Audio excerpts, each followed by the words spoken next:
ल हामी तापक्रम भन्ने पार्टलाई हैन सरी हिट भन्ने पार्टलाई चाहिँ हामी कन्टिन्यू गर्दैछौँ as a types of thermometer generally thermometer कुन पर्पजको लागि बनाइएको हुन्छ त भन्दा यो चाहिँ हामी कुनै पनि अब्जेक्टको टेम्परेचर चाहिँ मेजर गर्नु पर्यो भने त्यो टेम्परेचर मेजर गर्ने एउटा इन्स्ट्रुमेन्ट हो थर्मोमिटर भनेको र त्यसको टाइप्सहरू चाहिँ के छ त भन्ने कुराको बारेमा हामी आज डिस्कस गर्दैछौँ there are different types of thermometer धेरै किसिमको थर्मोमिटरहरू हुन्छन् तर इन दिस युनिट यो युनिटमा चाहिँ we study 3 types of thermometer एउटा laboratory thermometer clinical thermometer maximum minimum thermometer आज हामी विशेष गरी यो 3वटा थर्मोमिटरको बारेमा चाहिँ स्टडी गर्छौँ के हो त ल्याबोरेटरी थर्मोमिटर हैन laboratory thermometer the thermometer which is used to measure the temperature of various objects in the laboratory is called the laboratory thermometer के त भन्दा ल्याबोरेटरीमा हामी धेरै किसिमको एयरको होला वाटरको होला हैन अरु अब्जेक्टहरुको हामीले चाहिँ टेम्परेचर मेजर गर्नु पर्यो भने चाहिँ यो ल्याबोरेटरी थर्मोमिटर चाहिँ युज गर्छौं है जुन चाहिँ हामी साइन्स ल्याबहरुमा चाहिँ युज गर्ने थर्मोमिटरलाई जनरली हामी ल्याबोरेटरी थर्मोमिटर भनेर भन्छौं स्ट्रक्चर अफ ल्याबोरेटरी थर्मोमिटर अब ल्याबोरेटरी थर्मोमिटरको स्ट्रक्चर कस्तो हुन्छ त है कसरी बनेको हुन्छ त्यसको आकार कस्तो हुन्छ हैन त्यसको बारेमा हामी जनरल चर्चा गरौँ there is a capillary tube inside thermometer तल इमेजमा पनि देख्नु भएको छ थर्मोमिटर भित्र मसिनो एउटा पाइप हुन्छ हैन त्यो सिसाको पाइप हुन्छ भित्रपट्टि थर्मोमिटर बाहिर त त्यो राउन्ड त्यो ग्लास नै हुने भयो त्यो इनसाइडमा पनि एउटा ग्लासको ट्युब हुन्छ त्यहाँ हैन हो त्यो ट्युबलाई हामी हुन्छ क्यापिलरी ट्युब भन्छौं क्यापिलरी ट्युब भनेर लेखेको देख्नु भयो होला इमेजमा पनि got that is made of glass यो त्यो ग्लासबाट बनेको हुन्छ त्यो भित्रको capillary tube which is closed in on end एकातिर चाहिँ यो क्लोज हुन्छ भने and another end is connected to a cylinder bulb एउटा बल्ब सँग कनेक्टेड भएको हुन्छ एउटातिरको एन्ड भने अर्कोतिरको एन्ड चाहिँ क्लोज हुन्छ हैन मैले यता सिलिन्डर बल्ब भएको एन्ड मात्रै देखाएको छु उतातिरको एन्ड चाहिँ यहाँ देखिएन त्यो उतातिरको एन्ड चाहिँ क्लोज हुन्छ भने हैन एउटा एन्ड चाहिँ के हुन्छ त एउटा टुप्पो चाहिँ सिलिन्डर बल्ब सँग बनाइएको हुन्छ त्यसको चाहिँ त्यो आउटर सर्फेस चाहिँ एकदमै थिनर एकदमै पातलो हुन्छ किनभने त्यो बाहिर भएको हिटलाई एकदमै फास्ट डिटेक्ट गरोस् भनेर त्यो बल्ब भित्र हामीले थर्मोमिटरमा युज गर्ने लिक्विडहरु युज गरे हुन्छौं त्यहाँ मर्क्युरी अल्कोहल यस्तो चाहिँ थर्मोमेट्रिक लिक्विडहरु चाहिँ हामी त्यहाँ राखेको हुन्छौं त्यो थर्मोमेट्रिक लिक्विडहरुले चाहिँ एकदमै छिटो बाहिरको चाहिँ जुन हिट एनर्जीलाई चाहिँ गेन गरोस् भनेर त्यसको जुन बल्बको चाहिँ जुन राउन्डको त्यो वाल चाहिँ एकदमै धेरै पातलो बनाइएको हुन्छ है small portion of capillary tube is filled with mercury और अल्कोहल जब त्यो भित्र क्यापिलरी ट्युब हुन्छ नि हो त्यो ट्युब भित्र चाहिँ त्यो मर्क्युरी अथवा अल्कोहल चाहिँ अप डाउन हुन मिल्ने गरी बनाइएको हुन्छ त्यो भित्रको ट्युबमा चाहिँ यदि त्यो मर्क्युरी अथवा अल्कोहलले चाहिँ हिट गेन गर्यो भने चाहिँ तिनीहरुको भोल्युम चाहिँ एक्सपान्ड हुँदै जानलाई त्यही क्यापिलरी ट्युबमा चाहिँ इन्क्रिजिङ अथवा डिक्रिजिङ भइरहेको देखिन्छ जनरली यो ल्याबोरेटरी थर्मोमिटरको मेजरिङ स्केल चाहिँ रेन्ज चाहिँ कति हुन्छ भन्दा -10 देखि 110 डिग्री सेल्सियस सम्म चाहिँ यसको चाहिँ मेजरिङ स्केल बनाइएको हुन्छ त्यहाँ हैन त्यो कुरा हो जनरली थर्मोमिटर त सबैजनाले देख्नु भएको छ है मेन कुरा भनेको त्यो बल्ब भन्ने बुझ्नुस् है बल्बको वाल एकदम पातलो हुन्छ हैन थिनर वाल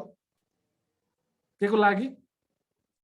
त्यो आउटर मोस्ट के रे जुन हामी जुन अब्जेक्टमा चाहिँ त्यो टच गराउँछौं नि त्यो अब्जेक्टको हिट एनर्जी चाहिँ एकदमै छिटो ट्रान्सफर होस् र बल्ब भित्र भएको त्यो लिक्विडले चाहिँ गेन गरोस् र लिक्विडले चाहिँ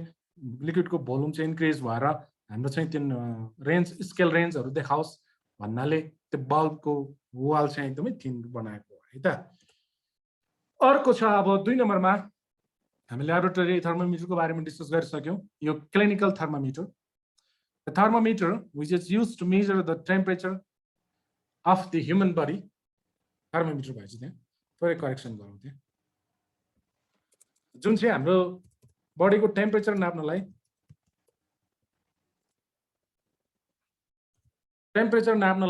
युज गर्ने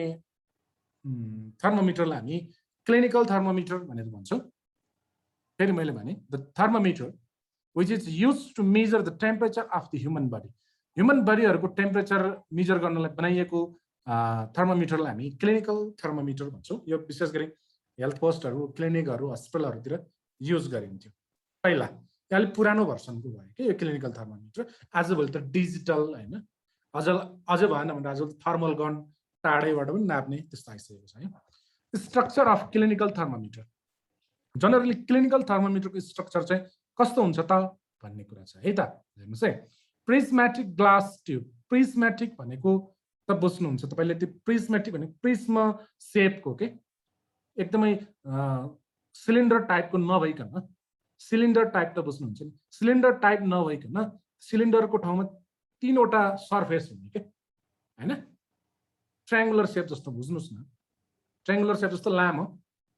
त्यसलाई हामी प्रिज्मेटिक भन्छौँ प्रिज्मेटिक सेप भन्छौँ हो त्यस्तो प्रिज्मेटिक सेपको हुन्छ यो clinical thermometer having construction in the capillary tube near the bulb निर चाहिँ एउटा कन्स्ट्रक्सन त्यो घुङ्गरिएको भन्ने कि त्यो साँगुरिएको एक खालको त्यो थोरै बटारिएको जस्तो क्यापिलरी ट्युब हुन्छ त्यसलाई कन्स्ट्रक्सन पार्ट हैन हुन्छ त्यहाँ बल्ब र त्यो क्यापिलरी ट्युबको बीचमा त्यहाँ मैले तल इमेजमा पनि देखाएको छु इमेजमा हेर्नुस् कन्स्ट्रक्सन पार्ट त्यो कन्स्ट्रक्सन पार्टले के गर्छ त भन्ने कुरा तल लेखेको छु मैले the construction allow the mercury to rise of मर्करीलाई इजिली माथि राइज अप हुन दिन्छ हैन मजाले मैले माउस चलाइरहेर देखाउँछु राइज अप भनेको यताबाट यता बढ्दै माथि टेम्परेचर चाहिँ इन्क्रिज भएको देखाउन सक्छ त्यो मर्करीलाई राइज अप हुन दिन्छ यो कन्स्ट्रक्सन पार्टले in the capillary tube while measuring the temperature, but it does not let the mercury to fall back immediately. तर माथि गइसकेको माथि इन्क्रिज भएर गएको मर्करीलाई चाहिँ इमिडिएटली चाहिँ के हुन दिँदैन त फल ब्याक हुन दिँदैन तल झर्न दिँदैन त्यो कन्स्ट्रक्सन पार्टले गर्दाखेरि के हुने इन्क्रिज हुनलाई चाहिँ कन्स्ट्रक्सन पार्टले रोकेन सजिलै माथि टेम्परेचर इन्क्रिज हुँदै गर्दाखेरि त्यो मेजरिङ स्केल पनि के हुने भयो माथि माथि माथि गएको देखिने भयो हैन तर ठ्याक्क त्यो जब हामीले कुनै अब्जेक्टको मान्छेको शरीरबाट त्यो थर्मोमिटर निकाल्छौं तब फेरि बाहिर त टेम्परेचर कम हुँदा त टोटल्ली उतिनेखेरि इमिडिएटली के हुनु पर्थ्यो मर्करी फल ब्याक हुनु पर्थ्यो तर इमिडिएटली चाहिँ त्यो मर्करी फल ब्याक हुनको लागि चाहिँ के गर्छ कन्स्ट्रक्सन पार्टले चाहिँ रोल खेलेको हुन्छ है जबखेरि when we remove from the body हैन जब हामी कुनै बडीबाट चाहिँ यो मर्करीलाई रिमुभ गर्छौं रिमुभ गर्दाखेरि चाहिँ इमिडिएटली चाहिँ मर्करी चाहिँ फल ब्याक नहोस् भनेर कन्स्ट्रक्सन पार्ट चाहिँ बनाइएको हुन्छ क्लिनिकल थर्मोमिटरमा it helps the accurate measure of thermometer यसरी चाहिँ त्यो मान्छेको शरीरबाट चाहिँ थर्मोमिटर बाहिर ल्याउँदा पनि एकछिनसम्म त्यो मर्करी चाहिँ तल नझरेपछि त एक्युरेट मेजर हुन्छ नि त शरीरमा राख्दा चाहिँ ठिक देखायो भने शरीरबाट बाहिर निकाल्ने बित्तिकै चाहिँ त्यो थर्मोमिटरले राम्रो काम गरेन भने राम्रो मेजरिङ हुँदैन हो त्यो कन्स्ट्रक्सन पार्टले चाहिँ एक्युरेट मेजर गर्नलाई चाहिँ हेल्प गर्छ टेम्परेचर स्केल रेन्ज हैन त्यो टेम्परेचर स्केल रेन्ज चाहिँ कति हुन्छ त जनरली क्लिनिकल थर्मोमिटरमा भन्दा 35 degree Celsius to 42 degree Celsius सम्म हुन्छ बिकज किन हो त भन्दा ह्युमन बडीको चाहिँ एभरेज टेम्परेचर भनेको अराउन्ड 37 डिग्री सेल्सियस हुन्छ है त्यही भएर क्लिनिकल थर्मोमिटरको टेम्परेचर रेन्ज चाहिँ स्केल रेन्ज चाहिँ कति हुन्छ 35 degree Celsius to 42 degree Celsius तर ल्याबोरेटरीको कति हुन्थ्यो -10 टु 110 डिग्री सेल्सियस कहिलेकाहीँ यो डिफ्रेन्सिएट गर्ने बेलामा पनि काम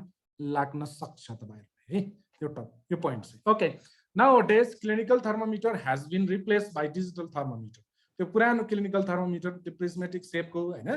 मर्करी युज गरेको त्यो थर्मोमिटरहरु रिप्लेस भइसक्यो केले रिप्लेस गरे त भन्दाखेरि आजभोलि चाहिँ अगाडिको भनेको डिजिटल थर्मोमिटर थर्मल गनहरु हैन यिनीहरुले चाहिँ रिप्लेस गरिसकेको अवस्था छ ओके यहाँ थोरै maximum and minimum thermometer. Maximum and minimum thermometer. ल जनरली यसको बारेमा पहिला बुझ्नुस्, त्यहाँ लेखेको कुरा हामी पढ्नु भन्दा पहिला तपाई के बुझ्नुस् भने यस्तो थर्मोमिटरहरुले के गर्छ भने कुनै सर्टेन एरियाको सर्टेन प्लेसको चाहिँ त्यो 24 आवरमा म्याक्सिमम टेम्परेचर कति पुग्यो, गर्मी चाहिँ कति धेरै भयो, अनि चाहिँ त्यो टेम्परेचर फल ब्याक कति भयो त, टेम्परेचर कतिले घट्यो त, चिसो कति भयो 24 घण्टामा के। जस्तै आज 12 बजे हामीले त्यो ठ्याक्क त्यो थर्मोमिटर फिट गरेर छोड्यो भने भोलि 12 बजे हेर्नु ठ्याक्क, र त्यो 24 घण्टामा त्यहाँको टेम्परेचरमा चाहिँ भेरिएसन कति भयो त, हैन, हाई टेम्परेचर कति भयो, लो टेम्परेचर चाहिँ कति भयो भन्ने कुरा चाहिँ मेजर गर्नको लागि म्याक्सिमम एन्ड मिनिमम थर्मोमिटर चाहिँ युज गर्छौँ है। जनरली यसको बारेमा हेरौँ, यसको थोरै अलि लामो पनि बनाइएको छ हैन, त्यहाँ ध्यान दिएर हेर्नुस्, म एक्सप्लेन गर्छु, नबुझेको कुरा सोध्नु पनि सक्नुहुन्छ है तपाईहरु। It is U shaped thermometer, यो यू शेपमा बनाइएको हुन्छ, which is used to measure the maximum and minimum temperature of certain place for 24 hours हैन। के त भन्दा 24 घण्टाको कुनै पनि निश्चित ठाउँको 24 घण्टाको उच्चतम र न्यूनतम टेम्परेचर मेजर गर्नु पर्यो भने यो maximum and minimum thermometer use गरिन्छ। In this thermometer both mercury and alcohol are used. यो थर्मोमिटरमा मर्करी र अल्कोहल दुवै युज गरेको हुन्छ। There are two bulbs in this thermometer. यो थर्मोमिटरमा दुईटा बल्ब हुन्छ, यता हेर्नुस्, यतातिरको एउटा मिनिमम देखाउने बल्ब र अर्को यतापट्टि म्याक्सिमम देखाउने बल्ब हुन्छ है। One is small, एउटा चाहिँ अलि स्मल हुन्छ, another is large. Both bulb are connected with a tube. दुईटैलाई चाहिँ एउटा ट्युबले, यू शेपको ट्युबले तल कनेक्ट गरेको हुन्छ, तर यहाँ दुईटा बल्ब हुन्छ हुन चाहिँ हैन, तर त्यसलाई चाहिँ यू शेपले चाहिँ कनेक्टेड गरेको हुन्छ है। यो दुईटा बल्ब मध्ये एउटा लार्ज बल्ब भनेको, मैले माउसको क्रसर हेर्नुस् मेरो, यसलाई स्मल बल्ब भन्छ, यसलाई स्मल बल्ब। यहाँ माथि अलि ठुलो खालको बल्ब छ, यो लार्ज बल्ब भन्छ है। ध्यान दिएर सुन्नुस् है। म्याक्सिमम मिनिमम थर्मोमिटरमा दुईवटा ट्युबहरु हुन्छन्, दुईवटा ट्युब मध्ये एउटा चाहिँ लार्ज ट्युब हैन, एउटा चाहिँ स्मल ट्युब हुन्छ है। In maximum minimum thermometer the mercury shows the maximum temperature. जहिले पनि त्यहाँ दुईटै किसिमको लिक्विड चाहिँ हामी युज गरेका हुन्छौँ हैन, मर्करी पनि र अल्कोहल पनि युज गरेका हुन्छौँ, र मर्करीले चाहिँ जनरली के गर्छ भने म्याक्सिमम टेम्परेचर चाहिँ देखाउने काम गर्छ भने अल्कोहलले चाहिँ जहिले पनि मिनिमम टेम्परेचर चाहिँ देखाउने काम गरेको हुन्छ। There is index in both tubes हैन, यो जनरली यो मिनिमम तिर चाहिँ उ गरेको हुन्छ है, याद गर्नुस्, मिनिमम तिर अल्कोहल फिल अप गरेको हुन्छ हैन, अनि त्यसपछि यतापट्टि चाहिँ हाम्रो चाहिँ मर्करी फिट गरेको हुन्छ म्याक्सिमम तिर चाहिँ। There is index in both tubes, दुवै ट्युबमा इन्डेक्सहरु हुन्छ। इन्डेक्स भनेको मैले माउस क्रसरले देखाए, तपाईहरु याद गर्नु होला, यो एउटा सानो फलामको जस्तो स्प्रिङ वाला इन्डेक्स सूचक भन्ने हुन्छ के, त इन्डेक्स राखेको हुन्छ। यहाँ पनि इन्डेक्स छ, यो पनि इन्डेक्स छ। इन्डेक्सहरु चाहिँ माथि नै अट्किन्छन् है, यिनीहरु जहाँ हाई पुगेको बेलामा हैन तल झर्दै मर्करीले चाहिँ सरी यो अल्कोहलले चाहिँ तल तल धकेल्दै आउँछ हैन, त मर्करीले चाहिँ के गर्छ, त्यो इन्डेक्सलाई चाहिँ फेरि पुश गरेर हुन्छ माथितिर, अनि तिनीहरु जहाँ पुग्यो त्यही अडिन्छन्, अनि जहाँनेर अडिन्छ reading by lower end of index, र हामीले टेम्परेचर चाहिँ रिडिङ गर्ने बेलामा त्यो इन्डेक्स चाहिँ जहाँनेर अडिन्छ त्यो इन्डेक्स अडिएको त्यो इन्डेक्सको लोअर पोइन्टलाई हामीले चाहिँ बेसिस मानेर के गर्नुपर्छ त भन्दाखेरि टेम्परेचर चाहिँ हामी फाइन्ड आउट गर्न सक्छौँ है। त्यो कुरा हो, यसको बारेमा धेरै वर्किङ प्रिन्सिपल कसरी काम गर्छ भन्ने कुराहरू धेरै छन्। अहिले चाहिँ हामी यसको स्ट्रक्चर, जनरली स्ट्रक्चरको बारेमा मात्रै हेर्यौँ हैन। The structure of maximum and minimum thermometer भनेर कहिलेकाहीँ इक्जाममा बनाउनुस् भनेर पनि दिन्छ, त्यहाँनिर हेर्नुस्। यहाँ अलि अहिलेको भन्दा यो इमेज अलिक क्लियर पनि छ, हेर्नुस्। जब यो ब्ल्याक कलर छ नि, ब्ल्याक कलर, यो ब्ल्याक कलरको चाहिँ मर्करी हो, तपाईँ बुझ्नुस्, मर्करी हेर्नुस् है, यो ब्ल्याक कलरको चाहिँ मर्करी हो। त यो ए भन्ने ट्युब छ, ए भन्ने ट्युब चाहिँ के हो त भन्दाखेरि यहाँ चाहिँ के हुन्छ ओइल अफ केरासोटेट भन्छ नि हैन क्रियोसेट हुन्छ नि यो भनेको चाहिँ तपाईले अल्कोहल भनेर बुझ्नुस् यहाँ जे लेखे पनि अल्कोहल हालेको हुन्छ यहाँ अनि यो ब्ल्याक कलरको चाहिँ मर्करी हो यहाँ पनि थोरै अल्कोहल हालेको हुन्छ तर माथि सर्टेन ठाउँ चाहिँ खाली बनाइएको हुन्छ है म्याक्सिमम मेजर गर्नेतिर यो इमेज चाहिँ तपाईहरु बनाएर राख्नु भए हुन्छ है फुर्सदको बेलामा भिडियो हेरेर बनाउनु भए हुन्छ नभए म पछि स्लाइड पठाइदिन्छु स्लाइड हेरेर बनाउँदा पनि हुन्छ ओके आज हामी यो तीनवटा थर्मोमिटरको बारेमा स्टडी गर्यौं आजलाई हामी यति नै गर्छौं कसैलाई केही छ भने भन्नुस् हैन